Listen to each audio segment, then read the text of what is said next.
La suite du programme sur FAI TV avec le Lotus F1 Team, la quatrième force en présence de la hiérarchie 2012 en tout cas.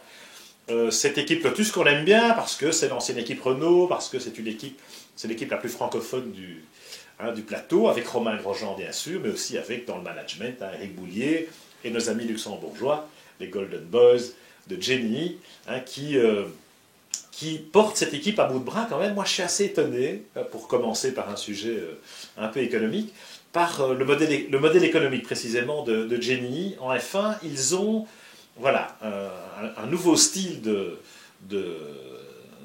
ownership, comme on dit en anglais, et parfois, je ne suis pas sûr de tout comprendre, et je suis même certain que je ne comprends pas tout, parce qu'un type comme Gérard Lopez est quand même beaucoup plus malin que moi. Et puis ils ne vont pas tout nous expliquer, ils ne vont pas tout nous dire, mais enfin, quand je vois la voiture, je me dis quand même qu'il manque des sponsors. Ils ont ramené des beaux sponsors. C'est une équipe qui, sur le plan du marketing, est une des plus avancées en F1.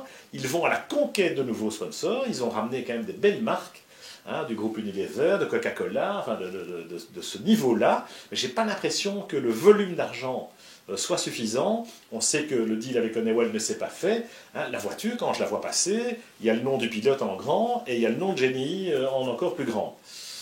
J'espère qu'ils ont vraiment les ressources et les capacités de se maintenir à ce niveau-là, ce qu'ils annoncent en tout cas dans le discours convenu d'avant-saison. Et puis on le leur souhaite parce qu'ils sont éminemment sympathiques. En plus c'est une marque qui...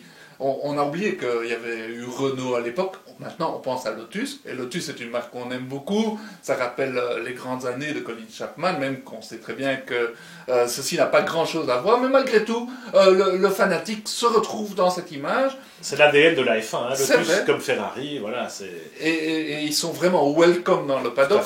Et c'est une écurie très sympa, en plus grâce au tempérament des deux pilotes. Bon, Kimi est formidable dans son style inimitable, le finlandais laconique avec son sens de l'humour, et Romain Grosjean qui est un réel espoir, qui est un garçon aussi sympa, et puis hyper rapide, dont on a suffisamment parlé dans les frasques de l'année passée, mais qui a un potentiel parce qu'il a déjà prouvé qu'il est rapide. Mais il y a l'homme de glace et il y a le feu follet. Alors, on va voir ce que ça va donner cette année. C'est vrai que la personnalité de Kimi, ça aussi, elle est tellement décalée qu'elle marche sur le plan du marketing. Et chez Lotus, ils se réjouissent de ça. Quand vous voyez le coup de merchandising avec les célèbres messages radio d'Abu Dhabi, c'est formidable. Et tant mieux que ça existe, parce que c'est vraiment un vent de fraîcheur dans le paddock, même si on ne veut pas avoir trop froid à glagla, Kimi, parce que parfois Iceman version McLaren, moi j'étais pas un fan, je dois reconnaître que chez Lotus, il est... Ce qui est bien avec Kimi, c'est que c'est pas seulement un coup marketing. Le garçon... c'est du solide. C'est du solide, il s'est roulé, il a terminé 3e du championnat, c'est extraordinaire, et cette année, on a vraiment l'impression que la Lotus, c'est celle qui a le plus progressé. Elle a l'air super bien née, tout a l'air d'être magnifique, tous les espoirs sont permis, certains parlent de Kimi en pôle à Melbourne, et ce n'est pas exclu. La voiture marche, ça c'est clair. En pôle à Melbourne, moi je mettrais plutôt Romain que Kimi, franchement, parce que Romain à Melbourne l'an dernier, souvenez-vous, il met la Lotus en 3e position sur la grille, à la surprise générale. Kimi était encore un peu rouillé, donc l'intérêt aussi c'est qu'il y a la continuité chez Lotus cette année, et que à la fois Kimi et Romain, voilà, ils ont passé une saison complète ensemble, avec le même personnel technique, etc., alors qu'il y a quand même un peu de mouvement par ailleurs. On n'en a pas parlé à propos de McLaren tout à l'heure, mais c'est clair que le départ de Padillo a peut-être tendance un peu à déstructurer ou à déstabiliser un peu l'équipe technique en place. Il a été question que McLaren drague James Allison, le directeur technique de Lotus. Ça n'a pas réussi pour l'instant. Finalement, ils ont promu Tim Goss en interne, et James Allison, a priori, reste fidèle à Enstone. La Lotus E21, c'est une très bonne auto, tant mieux. Qu'est-ce qu'ils vont en faire, Kimi et Romain? C'est un intérêt, parce que s'ils parviennent, et si les moyens sont là justement, à jouer les premiers rôles, voilà, ça va être formidable, parce que c'est un top team de plus de façon régulière. L'an passé, Kimi a réussi cet exploit de faire 3e du championnat, parce qu'il a fait 0 faute, il a fait 19 fois dans les points, etc. Cette année, il démarre, je dirais, sur la lancée de la fin 2012, alors que l'an passé, il a quand même mis un certain temps à retrouver ses marques. C'est vrai, il devait sortir un peu de son hibernation. Kimi, Hibernatus. c'est vrai, il est revenu. Maintenant, il n'y a plus d'excuses. Il va devoir performer depuis la première course. Et puis, ça, il sait faire. Et puis Romain Grosjean non plus d'excuses. C'est-à-dire que l'année passée, on l'a pas mal défendu ici, en disant, écoutez, c'est un quasi-rookie, il faut lui pardonner ses frasques et ses erreurs. Maintenant, il a des grosses responsabilités. Il fait partie d'un top team, il fait partie d'un team qui est en ascendance. Et maintenant, il va falloir qu'il marque des points tout le temps et qu'il fasse des podiums. C'est-à-dire qu'il doit vraiment saisir sa chance. Parce qu'il a de la chance, Romain, aussi, dans ce parcours un peu chaotique. C'est qu'il y a Éric Boulier qui le défend bec et ongle, et Gérard et Éric qui sont derrière.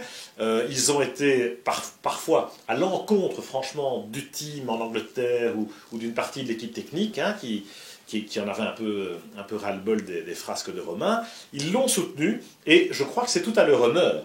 Et Romain ne peut plus invoquer un problème de confiance ou un problème de force mentale. Non, il a été vraiment protégé, cocooné, et là on lui dit, pas de problème mon vieux, ton avenir à long terme est garanti, te fais pas de bile. Le discours pour moi il est presque too much. Et je me demande si dans la tête de Romain, parce que finalement c'est là que ça se passe, si dans la tête de Romain il y a une vraie évolution. On va le voir, on sera fixé assez rapidement. Mais comme tu dis, il n'y a pas d'excuse. C'est-à-dire qu'on lui dit, c'est pas grave, prends le truc course par course. Ah oui, ils sont obligés de le dire. À la limite, il peut encore faire une connerie. On va dire, c'est pas grave, il y a 19 Grands Prix sur la saison, continue. Bon, ce qu'on sait, c'est qu'il est vite, Robin. Il a toujours été vite.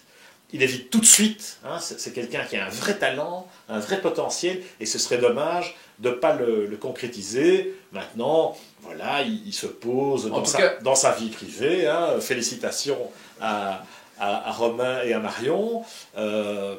Et voilà, on aimerait qu'il mature et qu'il parvienne à exploiter ce fameux potentiel, parce qu'il est bien là. Tout à fait. Mais moi, j'aimerais pas être à sa place au cas où il y aurait un accrochage à Melbourne au premier virage, qu'il soit impliqué de sa faute ou pas de sa faute, parce que ça me remettrait la pression à fond sur son dos. Espérons que les 2-3 premières courses se passent bien. Comme ça, il pourra construire sa saison, démarrer du bon. Et prendre confiance, parce que le problème, c'est les hauts et les bas. On l'a vu même en fin de saison dernière, où chez Lotus, on essayait de dire, voilà, Romain, c'est arrangé, tout va bien. Alors oui, et puis on constate qu'effectivement, au Texas par exemple, au Grand Prix des États-Unis, il était super vite, il était plus vite que Kimi tout le week-end, franchement. Mais il a quand même été se mettre dans le bac, il a eu beaucoup de chance de ne pas y rester, après il remonte en piste et il fait une course sensationnelle, mais malgré tout il y a eu ce couac. Souvenez-vous au Brésil, le dernier Grand Prix, alors certes les conditions étaient difficiles, étaient piégeuses, mais il y en a un qui s'est fait piéger tout seul, c'est Romain. Donc là-dessus, il passe l'hiver, il ne faut pas oublier que... Voilà, donc... Et puis, il y a aussi j'entends la méthode Coué, je l'entends bien, mais je demande à voir. Ouais. Romain est rapide, Romain est bon. Maintenant, une considération pour toute l'équipe, c'est la voiture est bien née. Ça, on a vraiment l'impression que c'est le cas. Maintenant, pour revenir au problème du budget, une saison se construit aussi au niveau d'une équipe, au niveau du développement. Course après course, il faut des développements. Et là, la question est de savoir, est-ce que l'équipe Lotus, Génie Capital, va réussir à suivre le rythme de McLaren, de Red Bull, de Ferrari au niveau du développement. Est-ce que les ressources sont suffisantes? D'autant plus qu'on est quand même dans une saison de transition, comme dit bien Jacques Lafitte dans F1 Magazine, et qu'il faut déjà consacrer un maximum de ressources possibles sur 2014, très tôt dans la saison, parce que la révolution technologique de 2014 exige de commencer très tôt, et je peux vous dire que les bureaux d'études travaillent déjà sur 2014, et donc en parallèle, il faut les ressources non seulement techniques, humaines, qui existent à Edstone, ça j'ai pas de doute, mais aussi financières. Voilà. Donc c'est tout le mal qu'on souhaite aussi à ce Team Lotus que nous, on aime beaucoup. Good luck. Je pense que vous l'avez entendu. Good luck et à demain pour de nouvelles aventures.